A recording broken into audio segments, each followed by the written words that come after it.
ہوگا کہ ستمبر 2018 میں ڈیم فنڈ کے لیے ایک فنڈ ریزر ہوا تھا جو کہ گورنر ہاؤس سندھ میں جس کی تقریب منعقد کی گئی تھی، جس تقریب کے اندر عزت مآب جناب عمران خان نیازی صاحب پرسنلی شرکت کے لیے تشریف لائے تھے، اور تقریب کے اختتام پہ عمران خان صاحب نے قوم کو یہ نوید سنائی کہ الحمدللہ کچھ ہی لمحوں میں میں نے 76 کروڑ روپے ڈیم فنڈ کے لیے اکٹھا کیے ہیں۔ یہ مرتضی وہاب نہیں کہہ رہا، یہ پیپلز پارٹی نہیں کہہ رہی، یہ کوئی عام آدمی نہیں کہہ رہا، یہ وزیر اعظم عمران خان نیازی صاحب خود ٹویٹر کے ذریعے پاکستانی قوم کو اور پاکستان سے باہر رہنے والے پاکستانیوں کو خوشخبری سنا رہے ہیں کہ 76 کروڑ روپے میں نے آج ڈیم فنڈ کے لیے اکٹھا کیے ہیں۔ اسی تقریب کے منتظم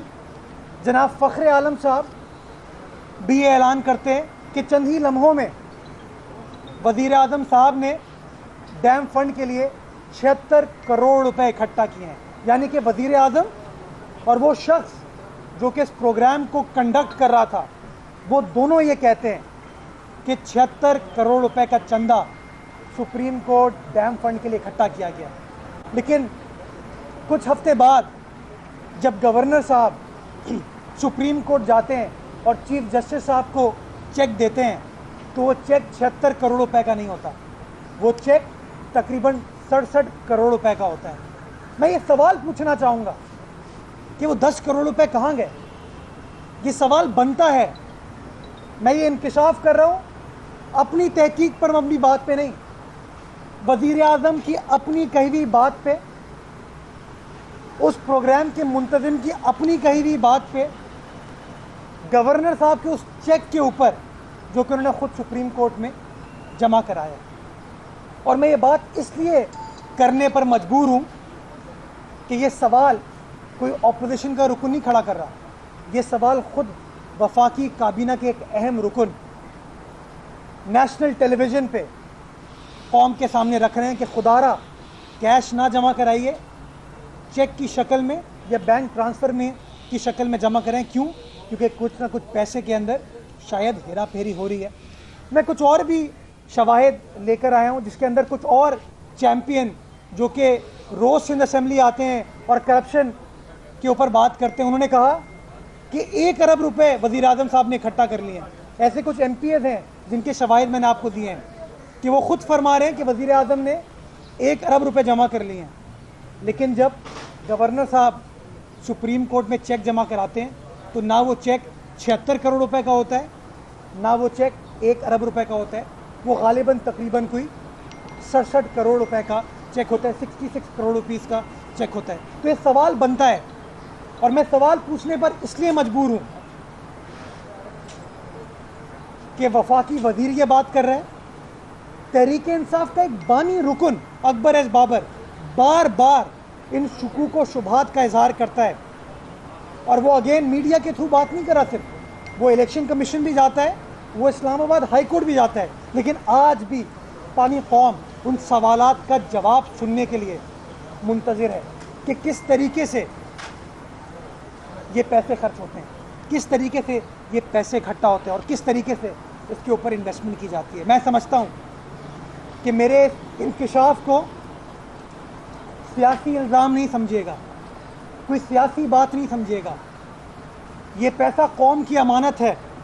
اور آپ لوگ بار بار کہتے ہو کہ امانت میں کبھی خان صاحب نیازی نے کوئی خیانت نہیں کی، تو خدا را اس سوال کا اگر جواب دے دیں تو زیادہ بہتر چیز ہوگی۔ میں سپریم کورٹ سے بھی یہ گزارش کرنا چاہوں گا کہ اس نیک مقصد میں جو کہ سپریم کورٹ کے سابق چیف جسٹس نے پاکستانی قوم کے لیے سٹارٹ کیا تھا، اس چندہ مہم کا، اگر اس نیک مقصد میں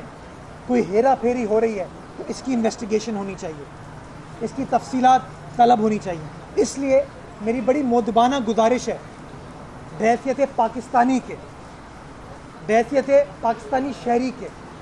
کہ یہ جو سوالات ہیں ان کا جواب دیں تاکہ یہ قوم کو معلوم ہو سکے کہ کس نے اس کی امانت کے ساتھ خیانت کی ہے۔ دوسری بات، آپ نے دیکھا کہ جب سے بلاول صاحب نے اپنی عوامی رابطہ مہم سٹارٹ کی ہے اور وہ ٹرین کے ذریعے جلسے جلوس کے ذریعے عوام سے ڈائریکٹلی مخاطب ہو رہے ہیں تو وفاقی حکومت خائف نظر آتی ہے۔ وفاقی حکومت واپس ہوئے الزامات کی سیاست کی طرف آ رہی ہے، پریشر ڈالنے کے لیے، بڑی بڑی باتیں کرنے کے لیے۔ اور جو رسپانس الحمدللہ سندھ کی عوام نے پاکستان پیپلز پارٹی کے چیئرمین کو دیا ہے، چاہے وہ ٹرین جرنی کی شکل میں ہو، چاہے وہ لاڑکانہ میں بھٹو شہید کی برسی کی شکل میں ہو، یا پچھلے دنوں گھوٹکی میں ہونے والا عظیم الشان جلسے کی شکل میں ہو، وفاقی حکومت پریشان نظر آتی ہے۔ اور وفاقی حکومت نے خود بھی اور اپنے اتحادیوں کے ذریعے ایک نئی کیمپین پاکستان پیپلز پارٹی کی سندھ گورنمنٹ کے خلاف استعمال کرنا شروع کر دیا، اور وہ کیمپین 18ویں ترمیم کے خلاف ہے، جو کہ وزیر اعظم نے خود جب وہ پچھلے دنوں گھوٹکی گئے تھے انہوں نے خود 18ویں ترمیم کے خلاف بات کی، اور اب انہوں نے اپنے اتحادیوں سے بھی یہی بات چیت کرانی شروع کر دی ہے۔ میں ان اتحادیوں کو یاد دلانا چاہوں گا، گو کہ اس قوم کا یو ٹرن آج کل وتیرہ بن گیا، چونکہ وزیر اعظم یو ٹرن میں بلیو کرتا ہے تو ان کے اتحادی بھی اب یو ٹرن لے رہے ہیں، لیکن میں ان اتحادیوں کو بتانا چاہوں گا کہ جناب آپ کو یاد ہوگا 2010 میں جب 18ویں آئینی ترمیم کے اوپر میاں رضا ربانی کام کر رہے تھے تو متحدہ قومی موومنٹ بہت ایکٹیولی اس کمیٹی کے اندر کام کر رہی تھی۔ ایسے خطوط ہمارے پاس اویلیبل ہیں متحدہ قومی موومنٹ کی جانب سے لکھے ہوئے، جس کے اندر وہ صوبائی خود مختاری کی بات کر رہے ہیں، جس کے اندر وہ صوبوں کو اور اختیارات دینے کی بات کر رہے ہیں، صوبوں کو فائنینشیل اٹانومی دینے کی بات کر رہے ہیں۔ لیکن افسوس کے ساتھ کہنا پڑتا ہے کہ جب پاکستان پیپلز پارٹی کی گورنمنٹ تھی اور آپ ہمارے اتحادی تھے تو 18ویں آئینی ترمیم بڑی زبردست تھی، لیکن اب جب پاکستان پیپلز پارٹی کی گورنمنٹ ختم ہو گئی ہے اور تحریک انصاف کی سلیکٹڈ گورنمنٹ آ گئی ہے تو آپ نے یو ٹرن لے لیا اور آپ کہتے ہیں 18ویں آئینی ترمیم غلط تھی، دھوکہ تھا۔ میں سوال پوچھنا چاہتا ہوں کہ ناقدین جو 18ویں آئینی ترمیم کے خلاف باتیں کرتے ہیں ذرا بتائیں تو صحیح کہ اس آئینی ترمیم میں کیا غلط چیز ہے۔ اگر وہ 18ویں آئینی ترمیم NWFP کی عوام کو خیبر پختونخوا کی شکل میں تحفہ دیتی ہے تو کوئی غلط چیز کی گئی ہے؟ اگر وہ 18ویں آئینی ترمیم گلگت بلتستان کو صوبائی سٹیٹس دیتی ہے تو کیا کوئی غلط چیز کی گئی ہے؟ اگر وہ 18ویں آئینی ترمیم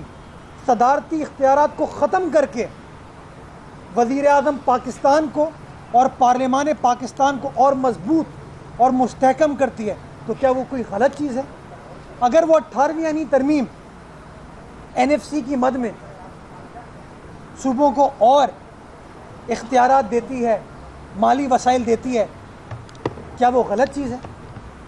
کبھی بھی ناقد یہ نہیں بتاتا کہ اس 18ویں آئینی ترمیم میں خراب چیز ہے کیا۔ آج بھی آپ کسی تحریک انصاف کے دوست سے پوچھیں یا متحدہ قومی موومنٹ کے دوست سے پوچھ لیں یا GDA کے دوستوں سے پوچھیں جو کہ ماضی میں سندھ دھرتی کے نعرے لگاتے تھے اور اب جب متحدہ قومی موومنٹ کہہ رہی ہے کہ سندھ 2 حصوں میں ڈیوائیڈ ہو گیا ہے تو وہ خاموش بیٹھے ہوئے۔ ایسی خاموشی کیوں؟ سندھ کی عوام کو خدارا دھوکہ نہ دیں۔ سندھ کی عوام کے سامنے یہ چیز بڑی واضح ہو گئی ہے کہ سندھ اگر ماں ہے تو پاکستان پیپلز پارٹی والوں کے لیے،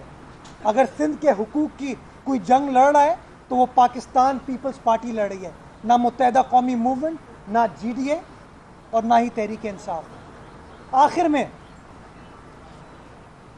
وفاقی وزیر جن کا متحدہ قومی موومنٹ سے تعلق ہے انہوں نے آرٹیکل 149 کی بھی بات کی۔ انہوں نے کہا کہ ہم وفاقی حکومت سے گزارش کریں گے کہ آرٹیکل 149 کو استعمال کرتے ہوئے صوبائی معاملات میں، صوبائی سندھ کے معاملات میں مداخلت کریں۔ مداخلت ویسے ہی میں سمجھتا ہوں بڑا غیر پارلیمانی، غیر جمہوری لفظ ہے۔ مداخلت تو غلط چیزوں میں کی جاتی ہے، اگر کوئی آئینی اختیار ہوتا ہے تو اس کو مداخلت نہیں کہتے، اور اگر آئین کا مطالعہ یہ نادان دوست صحیح طریقے سے کریں تو آرٹیکل 149 کے ساتھ آرٹیکل 148 بھی پڑھیں جو کہتا ہے کہ صوبائی معاملات میں صوبائی وشز کو مد نظر رکھنا ہوگا آپ کو. آرٹیکل 137 بھی پڑھیں جو کہتا ہے کہ صوبائی معاملات situations where people are very surprised that the